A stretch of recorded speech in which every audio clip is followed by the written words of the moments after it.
Welcome to The Light Within, a podcast for anyone seeking to rewrite their life, live in their light, and align with their soul's highest purpose.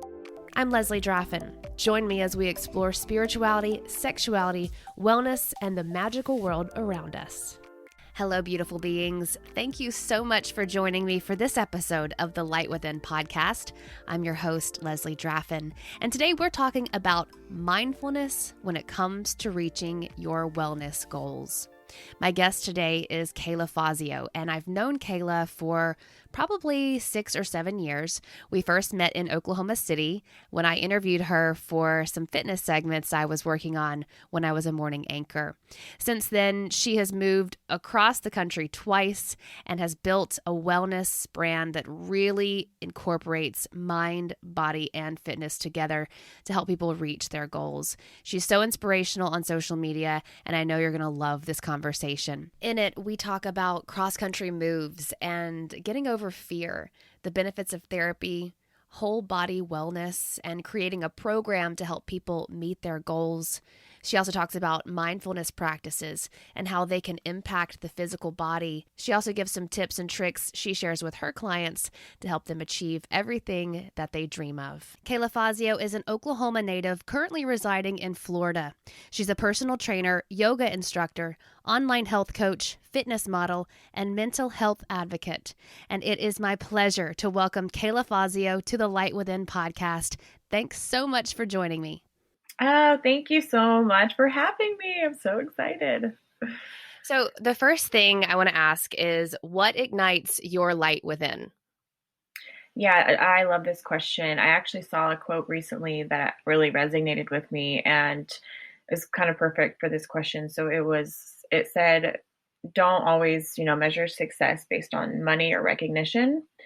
And it was like, if you wake up excited every single day to do what you do, that is success. And that's honestly exactly kind of relates to me. I mean, I have a seesaw of like, I love to help people, but at the other end of the seesaw is money and recognition. And sometimes it's not always in balance, but my true passion is just to wake up and help as many people as possible, give them good information, give them something that they can always strive to use to make themselves better in many different ways, physically, mentally, whatever. So that's my passion, and that's what ignites my light and makes me want to get out of bed every morning. I love that. And so we met, gosh, I guess it was like 6 years ago at this point, when we both lived in Oklahoma City, and I was in a totally different place. And I think you were in a very different place as well, both physically and mentally. So talk me through your first cross-country move, because in the time that I have known you, mostly online, I've seen you live on bi-coastal. So what happened to make you, decide I'm up and leaving, and that first shift from Oklahoma to California? Right, correct. Oh gosh, a lot of factors. Really, honestly, I would say I was running from a lot of things, even though I had always wanted to live in California. I mean, since I was 11, 12 years old, my family would always buy me California things, whether it be shirts or stuff for Christmas or whatever. So I had always wanted to be on the West Coast. And, but at that period in my life, I was 27. I had just gone through a lot of personal things. My mom had passed away 2 years ago. I had lost a career job. I had started a brand and a business, which was in health and wellness and fitness.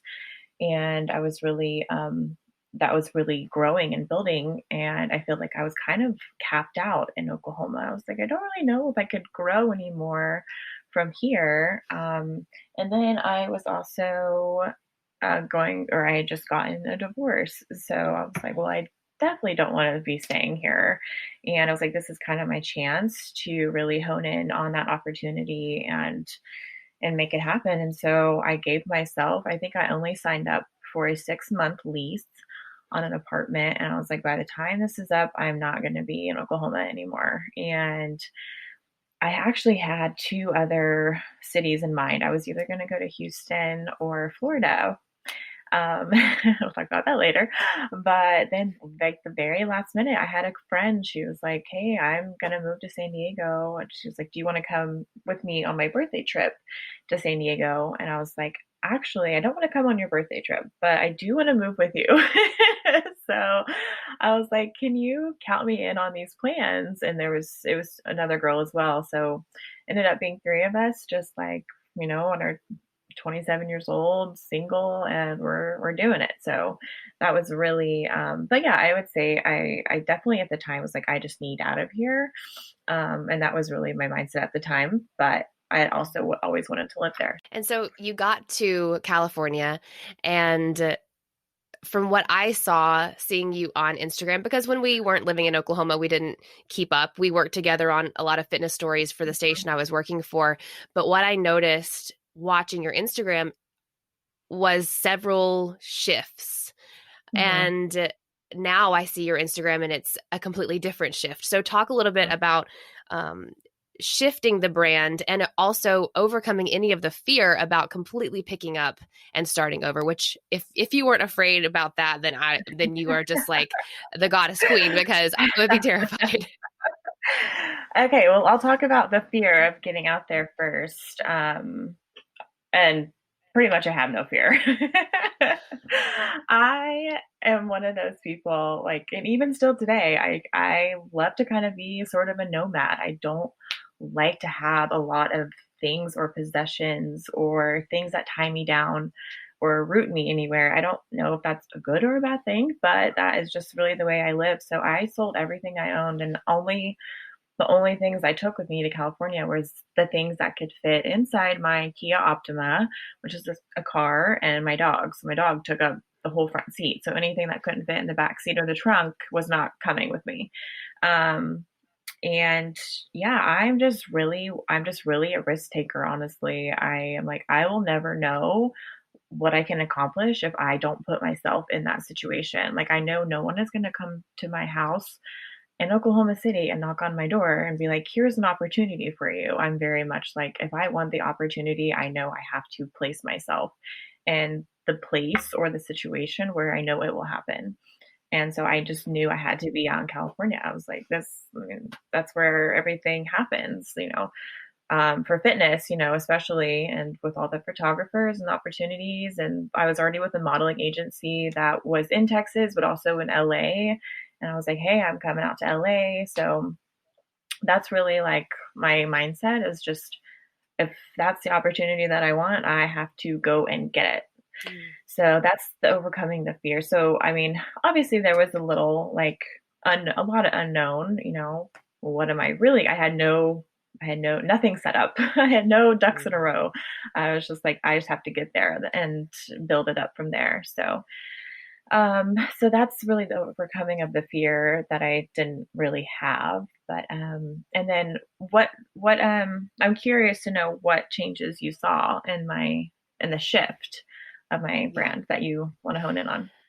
Yeah, I think what I noticed mostly from Oklahoma City to the move to California was, well, I think it was a happiness thing first. I think a lot of what I noticed on your page was, you looking beautiful in the workout gear. And then over the next year or so, the shifting to really looking like you were focusing more on your internal world Mhm. and being more grateful, being more mindful. And I also kind of feel like maybe it was California because it's the sunshine state. So maybe the whole sunny perspective of that helped too.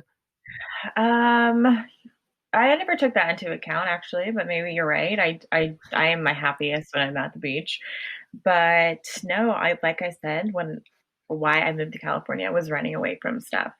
And the shift that you probably saw was actually me, it catching up to me and me having to work through all the things that I was going through. And I think that, I mean, it was very, very difficult at first, but after going through it, I realized, wow, I've never ever sat down and like looked at my feelings or my emotions. And so the person that I met, Drew, met him in January, and he was much older, but he had gone through a lot of mental emotional work through a therapist and everything. And he was literally just being like, you're acting like this, and this is how you are, and you need to work on this. And at first was like, whatever, I don't know.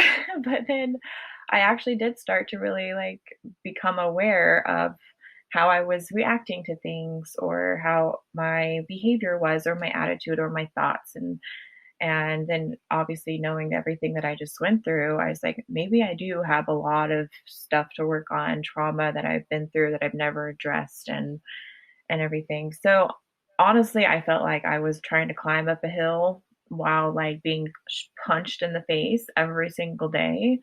But that really opened my eyes to a lot of things. And so I would say in Oklahoma, I was very much just physical, working out, very unaware of my emotions and feelings. And then moving out there, meeting Drew, kind of he opened my eyes to so many things that I needed to actually work on.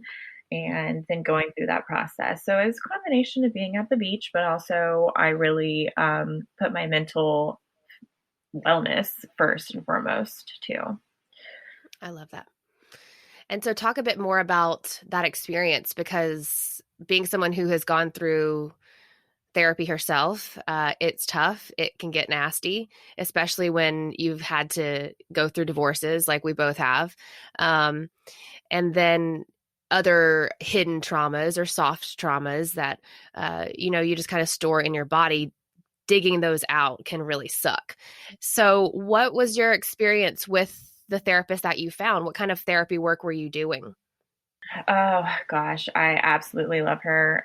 At first, it was very difficult. I had actually gone to therapy in Oklahoma, but it wasn't the same. It was just me pretty much just being like, can you listen to my problems for an hour, and then walking out with no really tools or anything to work on outside of that. And so it's called interactive body psychotherapy is what we did. And that's very much going back and looking at inner child stuff from your child, how you perceive things from a child's perspective, and where you learned and picked up all the programming that I had picked up that I was carrying out in my adult life. And so the beginning of any therapy is just like, all right, she really had to get to know me. She really went back into my family history on both sides, my relationships with each of my parents, my grandparents, and then even like sexual history and stuff like that. So she really wanted to know how I ended up where I am or was at that point. And then from there, we did that at first. And then each session, she was like, okay, I really want you to start journaling. I want you to meditate. I want you to do breath work. I want you to just like stop in any present moment where you don't feel like you're in the present moment, and work and try to get back to the present moment. We did like little exercises in the thing, but it took me probably, I would say, 3 or 4 months to actually do what she wanted me to do. It's really hard to build up those mental muscles, honestly. Like if you don't meditate or don't journal, like it's really hard to just pick it up cold turkey and start doing it every single day. So I'd go back at each week, and she'd be like, okay. And I'd be like, okay, I did one meditation and I journaled one time. And so it really took me a while, but I kept with it. And I'm so glad that I did, because now I do those things every single day, and it's changed my life. So that was my experience with therapy. And I think that you can see in your brand how it's changed your life as well. I feel like maybe the better way to explain the way that I knew you before was not more face value. You're presenting this beautiful face to the world, and now I feel like you're more vulnerable and open about the things you've gone through. And to me, that's the kind of coach I want. That's the kind of, person I want to follow on Instagram. That's the kind of friend I want to have. And so how have you seen it morph your life now, years later, now that you do these practices? Well, definitely. I think whenever we were working together, that was 2016. I was in the midst of everything I was going through. And so I'm really not one to publicly process things. Like I like to process them and then go back and be like, okay, hey guys, this is what I was going through. This is how I got through it. Little mini spurts of, I don't want to always act like I'm doing perfect, because I'm definitely not, but but as far as my clients, I can really empathize with them now. Honestly, I went through my own physical, just kind of detriment where I cannot get myself together, and that's the people, the clients that I deal with. It's just they're just like I cannot to get motivation. I cannot stay dedicated to what I'm trying to do. Well, what is wrong with me? And so yeah, whenever in Oklahoma, I was just yeah, like you said, it was just very I guess surface level. There was just I just felt like there was no depth. I was just like, here's workouts and here's food to eat and here's little tips so where you can like, take your food to work or whatever. So but now it's really like I feel like I'm giving away my soul at this point and really digging deeper down and being like, okay, if you are here and you want to get there and you cannot get there, we need to figure out why. What is the root issue? I've just had clients, tell me a lot of emotional things that they've gone through about weight, like someone commenting on their weight when they were 10 years old, that literally that one thing stuck with them until their adult life. And so I can really empathize now having I went through my own like physical, like I said, like when I was at my worst emotionally, I was at my worst physically. And so I was like in perfect shape. And then I was like, couldn't get it together. And then going through all of that mental and emotional work, then I felt like I came back out of that and the physical just fell back into place again. So yeah, I really empathize with my clients now. And like we just coach on a much deeper level. And I feel like I have a lot more tools and practices to give them. And as opposed to just being like, why can't you do that? Because it was so easy for me and then it wasn't. And so I was like, Mhm. oh, this is why it's hard. So yeah, I feel like I can just empathize with my clients a lot more. Oh, I love that. And I will say I've been working with a nutritionist myself to kind of go through some hormonal things. But one of the things she said in our check in this morning actually was just how she notices in clients that when stress is less, they often see their fitness and weight goals also get closer. Like you're lighter because your stress is less, and then you're lighter physically.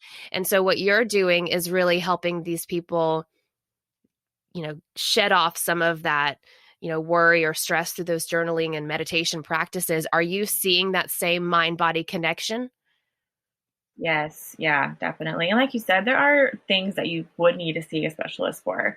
Like I went to actually a hormone specialist because I was on birth control for 10 years and I'd gotten off of it just to see what my body would do. I was like, I don't know how my body feels naturally.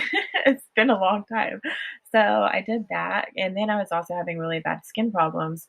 And so I did find out a little bit of things, doing some blood work. So there's a time and place for that where you might need to see where you could have a serious issue with weight or whatever. It could be a hormone problem, especially in women.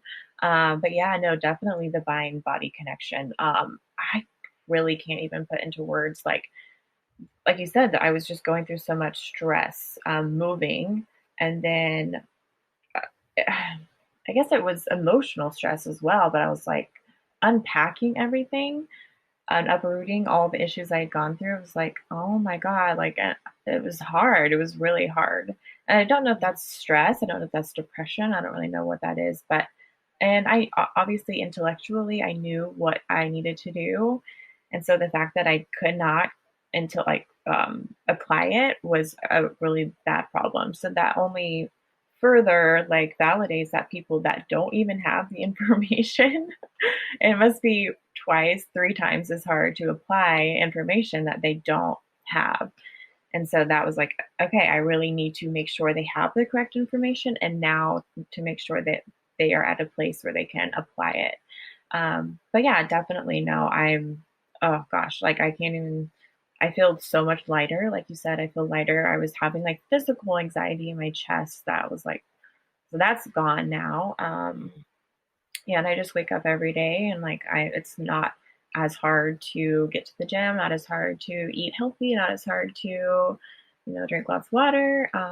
But I'm also Hmm. working just as hard on my mental fitness as my physical. Like they are equally a thing now, as opposed to putting the mental on the back burner. It's like I can physically feel when I need to sit down and like take some breaths or work through something. So I love that. definitely feel the mind body connection more. What's your morning practice like, or your morning routine? Morning routine. I love this. I love waking up. I love waking up. I go to bed and I like cannot wait to wake up because I just love my morning so much. But okay, so I wake up, I set an alarm, I immediately grab my phone and I put on like a 10-minute guided meditation. So then I like put that down and I kind of put my eyes, I close my eyes again and kind of just do that and it comes with a little bit of some come with like breath work or whatever. And then I immediately grab my journal and I will either do a journal prompt or if I'm just like having a lot of feelings that day, I just write out my feelings. All while drinking coffee, of course. So my coffee goes off, I go get it, and then I do all that. And then I wake up and I either like do a little stretch or I take my dog on a quick walk, and then I'm at the gym. I get to the gym, pretty early, within like an hour and a half of waking up, and I do my workout, and that's how I start my day. And I noticed during quarantine, I was following you a lot when you were doing the quick at-home workouts. My goodness, you helped me and my husband like stay on track. Talk me through, I guess, some of the workouts that you do now or your program now. And I have the book, the 25 Days book, and sort of the shift in the way your workouts have changed, and maybe talk a bit about your mentality around hitting the gym. Yeah, so the way my coaching has really changed is I was very much into a bodybuilding lifestyle. I was like, you got to wake up and you got to do fasted cardio, and then you go home and eat your 6 meals, and then you go back to the gym later in the afternoon and do your heavy, heavy lifting. And that's really how I lived for like 3 or 4 years, which was great. And I actually loved it. But like you said, that's not a sustainable lifestyle, especially for everyday people that have jobs or kids or everything like that. So now my program is very much not having to meal prep, not having to measure or portion out everything. It's more of like just actually knowing the information of what you're eating and what happens when you eat that food, and being able to just live a more like relaxed, balanced way of eating. And then plus the workouts I've been incorporating are more HIIT style. So, the 2.5, 3 hours at the gym wasn't really working for me anymore. So I had to scale back, and I wanted to burn the same amount of calories in less time. So now I incorporate HIIT style, but I like to also incorporate weights with it. So I don't do a lot of body weight HIIT stuff, but I'll always have at least like 3 or 4 exercises that include a little bit of heavy stuff. Because me personally, I like to, have like a leaner muscle look as opposed to like a softer look. So yeah, just, getting busier, and, you get older and you don't have the same lifestyle or routine. So this way is much more applicable and sustainable. And you did something that I feel like is kind of a potential hit for your wallet in the midst of COVID. You were working out online, showing people exactly what you were doing. And you weren't just, doing the snippets. I mean, you were for real giving people everything they needed in the beginning of the lockdown. Why'd you do that? Because I was like, people have to stay on top of this. I don't know what's going to happen, but gyms are closing. Even the outdoors were closing. I was like, okay, I'm stuck in my house, but I'm not going to sit around and eat crap all day and let this all slip, because I know personally a week or two off of your routine or your fitness, it feels like a month, and it's really hard to get back on once you've gotten off. So I was like, okay, guys, for 25 days, I'm showing up every day. I'm giving you guys a workout every single day. I'm doing Monday, Wednesday, Friday, or I'm sorry, Monday through Friday tips, Monday motivation, Tank Top Tuesday, Hump Day Wednesday, stuff like that. So yeah, I was just like, we have to keep this going. And then I slashed my price on my coaching like by, I don't know, like 60, 70%. And so I quadrupled my clientele the month of April. So that was really good, actually. I felt like people were really motivated to be like, okay, we're not going to give up on this. So between that and slashing my prices, quadrupling my clientele in April, and showing up every day for everyone. Yeah, I just wanted to make sure that, and it was a good motivation for me too. I was doing it for other people, but I was also like, oh, I have to do it too. I have to practice what I preach every single day. Mhm. So And it also talks to what you were saying lights you up is really the helping people aspect of it, trying to balance that. The other thing I saw you do last year, 2020, were the journaling 25 days, like the mindfulness challenges. they're both equally as important. And I know that I can give someone literally a workout every single day to follow for a whole year. But if they can't mentally or get themselves motivated, it's pointless. And so that's really kind of where the shift happened is like, okay, someone can purchase all my programs, but does that mean that they will apply it? I have no idea. Like, so I have to make sure they're in the right mindset to be able to do so. And so, yeah, I did the 25 days of mental fitness because it is all the tools and practices that I incorporated. It took me a lot longer than 25 days, but I think if you do the 25 days, it's a really good start. Like, obviously they say 21 days to create a habit. I say 25 days to create a habit. I really think that's a solid number. And so I kind of stuck with that theme. And it doesn't just bombard you right away. You ease into the practices. Like I think the first 5 days is just 10 minutes a day. It's like a 5-minute meditation and a 5-minute journal or something like that. And then by the time you're done, you're at a little bit more time, maybe 20, 30 minutes a day, just to ease you in so it's not overwhelming. So yeah, that's really why I did it. So I still have both of those on my website too. The self-care I was going to calendar. ask that. Perfect. I'll put links to those in the show notes of this because Yeah. I really felt like they were very helpful. And I love anything that has a journal prompt because Mhm. sometimes I can't be accountable unless it's, something for me to actually talk to. Answer. Yeah, I know. That's a big question I get is like, what do you journal about? How do you journal? Actually, a good tip that I did right at the beginning when I was journaling in my therapy is I would read a book. So, and every chapter I would write about the chapter, or I'm sorry, yeah, what's it? Maybe every page. I don't know. I can't remember, but it was maybe every chapter. Oh yeah, it was every chapter. Sorry, because I was reading a chapter a day. That's what it was. Read a chapter a day, and then I would journal about the chapter and my feelings about it and everything. So that was a good way to one read a book every week. I was reading a book every week in quarantine, so read a lot of books, and then getting my journal practices, strengthened and being more comfortable with that. And now you are living in Florida. Living in Florida, So yeah. you've kind of uprooted yourself again. How would you say this move is different than the California move when you think about your mindset? Well, this move wasn't like the happiest of decisions.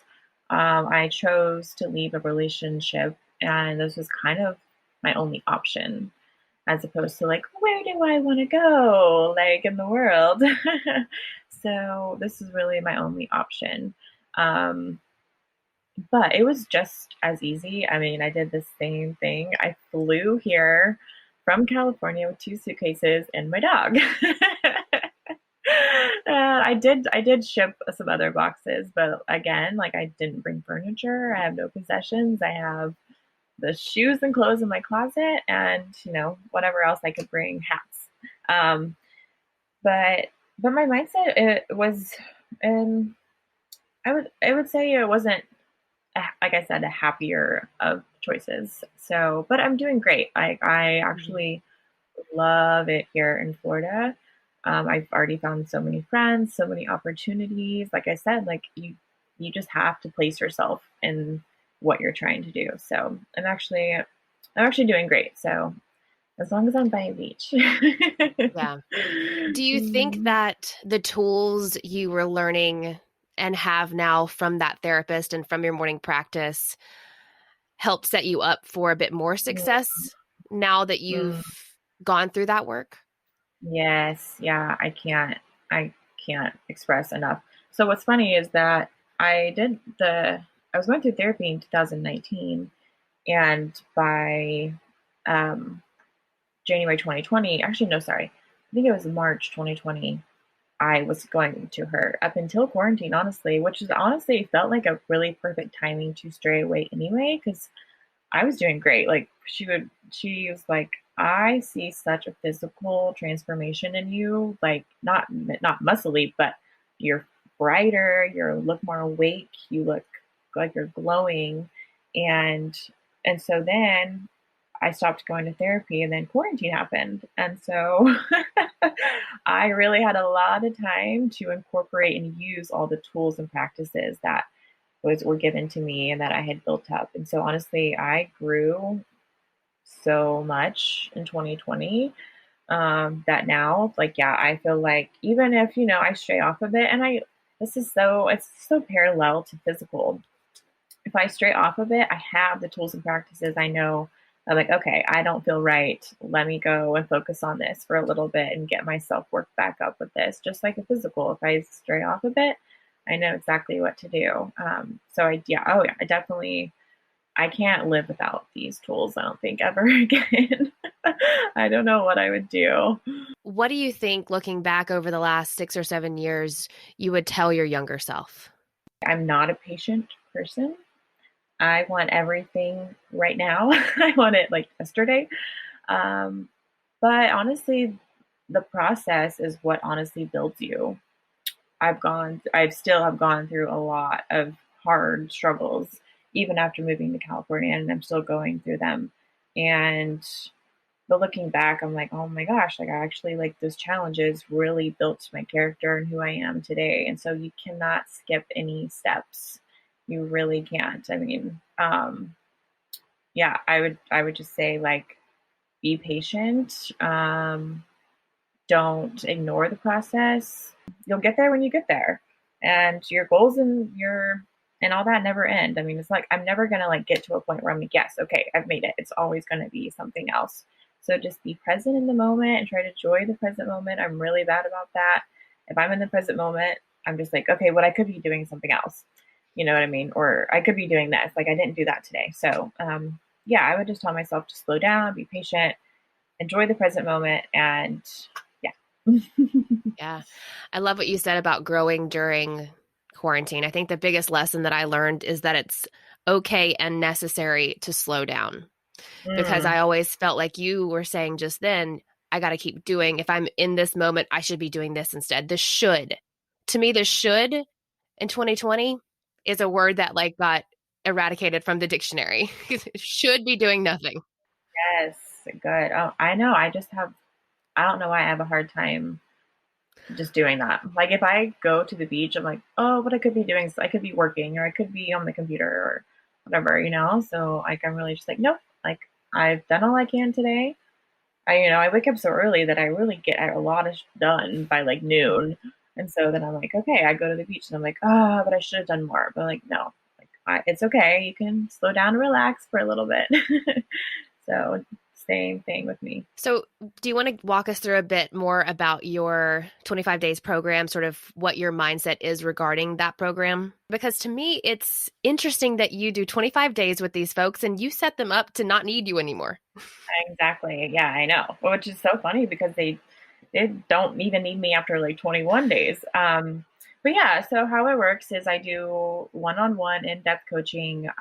When you sign up, I send you a questionnaire just to see where you are currently, like what your current nutrition looks like, what your job is, what your daily activity is, some small goals that you want to hit, because I'm not trying to be like, you will hit your 60-pound weight loss goal in 25 days. So I'm like, what are 3 things that you really want to focus on that you could be better at, that you could attain in 25 days? And then I ask why you want to do this. And then I also ask you what you think you lack when in your fitness goals. So like, okay, you've probably tried this over and over and over. Why do you think you can't hit it? So getting all that information and then kind of marrying that with the information I have and just giving my clients an easy, attainable uh, system. It's not like a program or a shred or a detox. It's a system that you need to have in place to not only rewrite your neurological brain patterns by doing simple repetition of little things every single day. But you'll build your healthy habits and then while also seeing results. Like I actually would rather someone tell me like a mental success over a physical success. I actually don't even require you to send me any pictures like before and after because this is not like, okay, we just need to make sure that you lose that 8 pounds. It's very much, I want to make sure that you're doing better mentally, that you have better willpower, that you can get to the gym, that you can move, exercise, anything like that. So really we focus more on mental habits as opposed to physical results. And so you get like a 30-minute workout you can do at your house. I have a lot of moms that do it when their kids are sleeping, while they're napping, whatever. And then the nutrition guide, obviously, I educate you on food and what certain foods do to your body. So if you eat something and then the next day you come to me and you complain that you're 2 pounds up, I can look at what you ate and be like, okay, well, this food that you ate did this to your body, and that's why this is happening. So that, and then so honestly, it's kind of crazy to see because it's really just about finding that the what am I saying? The sweet spot. Sorry, the sweet spot of what someone needs, because they'll kind of come from this extreme behavior, and then I'm trying to come with this other side of the behavior, and it kind of just like marries into this like beautiful little routine that they can have that works for them. And so by 14, 20 days, people are like, oh my gosh, I get it. This makes total sense. This is easy. This is a lifestyle. How did I never do this before? Why is not everyone doing this? So yeah. And then after 25 days, we see where you are. I probably would say I would say like 33% want to continue coaching with me. Either they didn't quite hit a goal or they're doing so well that they're like, okay, I still just need a little bit more momentum and accountability to make sure that I can stick with this. So yeah, that's how it works. I think it's great. And I think it really says a lot about you, first of all, creating a program where folks can take it and do it themselves, but also really treating the whole person versus treating the outside of a person, Mm-hmm. what you Yeah. see. Anything else that you want to add to our conversation as far as, the mindfulness, mind, body, soul connection of being your best self? I would just say, like, I just see it all the time. Every single woman that comes to me, they just lack confidence, and um, they just cannot stick with something for whatever reason. And so I would really encourage people to look at it from either a different angle or dig deeper and find more of a root problem as to why you are the way you are, essentially. Like, it could either be, why do you not think that you are worthy of having a body that you want, or why can't you work out, or get the motivation to work out, or why are you placing so much value and worth on your physical self that that's all you can think about is, I just have to lose this 10 pounds. Like, I would really, like I said, like, whenever I worked on my mental side and I uprooted a lot of things emotionally, like, the physical just was no problem at all. So I would just encourage people to look at it from a different angle, or to dig deeper at more of an emotional root issue as to why they aren't where they are, where they want to be physically. Okay, I love that. Well, where can folks find you? Where can they connect with you? So many places. I have, obviously, Instagram is my number one platform, at Kayla Fassio. I have a website, KaylaFassiofit.com. And that's where you can find a lot of my blogs, get my guides, my coaching, see testimonies, everything like that. I do have a Facebook page, Kayla Fassio Fitness, that pretty much everything on my Instagram goes to my Facebook, so that's not a huge deal. But yeah, I would say Instagram and my website are the two top places where you can find a lot more about me and my coaching.